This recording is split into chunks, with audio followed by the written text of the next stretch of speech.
For Youth Month, we'll be profiling young, gifted and creative people in all respective careers. And this week, our producer, Thapelo Mowela, sat down with Rebaneilwe Semakane. She's a lifestyle content creator with just over 4 years of experience. She has contributed to many media houses, including SAfm. Her focus is providing consumer-oriented reviews with a lifestyle element to add a bit to the visual appeal of vehicles and the car buying market.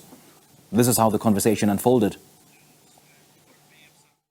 My name is Rebaneilwe Semakane. I am a motoring reviewer and content creator from Pretoria.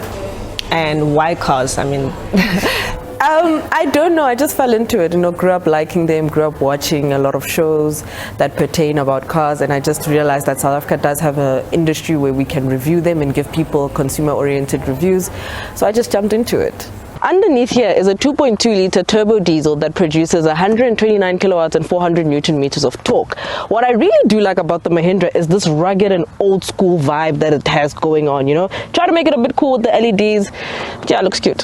Why never offer it an electric tailgate, because really, Mahindra, anyway, boot space is great. This vehicle is priced at 590,000 Rand. So when did you start your blog and your vlog on cars? I think I was in varsity. Around about 2017, I just started writing and just talking about random cars on social media until I managed to get approached by a certain publication who wanted to work with me. And I worked with them for about a year. And then I ventured out on my own in 2019. And it's been about 4 years now in this industry. So I've now ventured out into other modes of creating. So it's like YouTube, TikTok, Instagram, and mainly just to also give consumers advice on which cars to buy, which ones are affordable, which ones are not, and things like that, and also estimated monthly installment dependent on the interest rates and your loan period. And I see that you go into the depth. You're not your girly type of person. Like I know nothing about cars, so you go into find the details. Yeah. I mean, how much information or research do you do prior reviewing a car, for example? I sit with it for a few days first, because our test period is usually about 7 days. So I'll sit with it and just nitpick, and then before filming, I'll just go online and be like, okay, what is this? What is that? Also what helps me is vetting against other journalists, what they said, to be like, oh, okay, this person found this in the car. I like that. Oh, I didn't like that. So it allows you to formulate your review properly. But in terms of spec and engine and displacement and all those things, I have to know them so that people know what kind of cars they're getting. Also, the jargon that you use, it's easy and understandable. Do you do that purposely so people can maybe relate more to your videos? Yes, I do. I do it purposely. I think the only thing that we can't omit is motoring jargon. Obviously, Newton meters, torque, your displacement, your cylinders, and all those kind of things. Seating positions and all the safety aids and driver assistance stuff.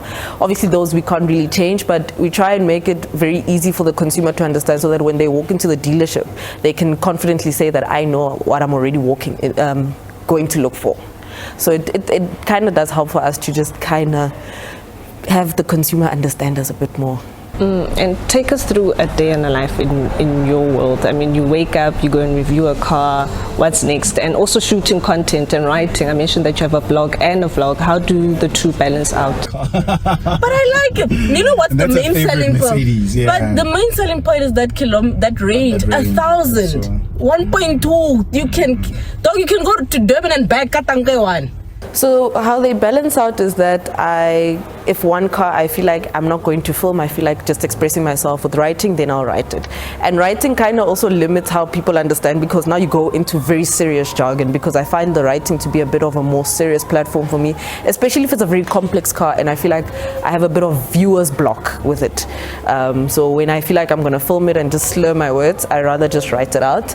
But a regular day is just waking up, running a parts of my business also, and then driving out and meeting up with my team, and then we decide how we're going to film, what we're going to do for the social media aspect, the pictures we take and stuff like that, finding suitable locations for the car. So if it's an off-road, I usually put it off-road.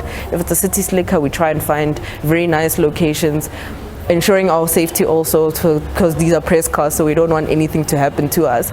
And then after that, I call it a day and I go home, I write or I check on press releases, check socials, numbers, updates. So it's just always a constant managing of the platforms. And obviously this is a very challenging industry, considering that it's still male dominated. I mean, talk to us about the challenges and how you saw yourself through everything. The challenges are still there. They're still very prevalent. I think since I came in, I've always been vocal about the fact that there's very little visibility in terms of women. Even the women in the industry always say that after years of being in here, the opportunities are not the same as opposed to the guys. You know, the guys will come in and accelerate a bit quicker, whereas the girls we are quite hindered and quite kept back. So I always tell myself that I have to work 10 times harder and just have to take it as it is. We try to fight the system. It's still ongoing. It's a very slow process on trying to make sure there's change and merging for women to have more visibility in the industry. But ultimately, I just put my head down and I work, and I'm like, you know what, soon, one day, as we are still running this race, it'll change. It'll definitely get better. And I saw you review one of the electric cars that were recently introduced in the country. Take us through that car. I mean, how was it? I found it very interesting, but such cars, especially now that it's load shedding, how do you go about reviewing it and being honest, which we spoke about earlier on? Yeah, no, with electric cars, you just need to have serious planning. It's a very extensive process. They're not as simple and as simple as combustion engines. So petrol and diesel cars, they're not as easy, you know, because you're dealing solely with a battery and you can't just stop at a garage and pour fuel in it. So you have to just plan meticulously and just know your routes. Also, the best thing to do is to ensure that the charges that you are going to find are not affected by load shedding, because some are, and that's inevitable. And there's not a lot of participation from the government in terms of making sure that all these grids and all these charging stations are fully functional. You know, the charging stations are privately owned, and there's only so much that those companies can do. So it takes a while, but I think after planning your routes and whatever, I think you can yield about minimum on these more expensive ones, can yield about 400 kilometers, so probably best for highway and city driving. And how do you keep improving? I mean, in your blog and your vlog? It's just trial and error every week, just practicing, talking, you know, making sure you get it right. Because I always tell myself that, you know, you won't get a car perfectly right every single time. There's some things you'll omit. Someone will ask you and be like, oh shucks, I forgot to talk about that. So let me just give you the information, you know. So it's just about, and also I just always space it out that I need to start with this, that. It makes it easier and it makes the conversation flow. Even with writing, I start with certain things and space it out in paragraphs, and just comes naturally. Where are you hoping to take your career? I mean, content creation.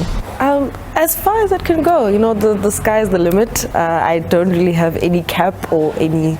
I just want to soar, I guess, and just also have fun with it, you know. Also, but at the same time, making sure that the people that take in my content know about cars, they are knowledgeable about them, and when they go make a purchase, they understand what they're getting themselves into. And we're also celebrating Youth Month in the country. What message do you have for someone watching this and also wanting to take on reviewing cars as a career? Don't give up. Don't let go. Like, the many doors will be shut in your face when you're starting, but don't give up. Keep pushing. There is that one person, there is that one manufacturer that will give you a chance. And I always say to people that once you get your first test car, it will never be your last.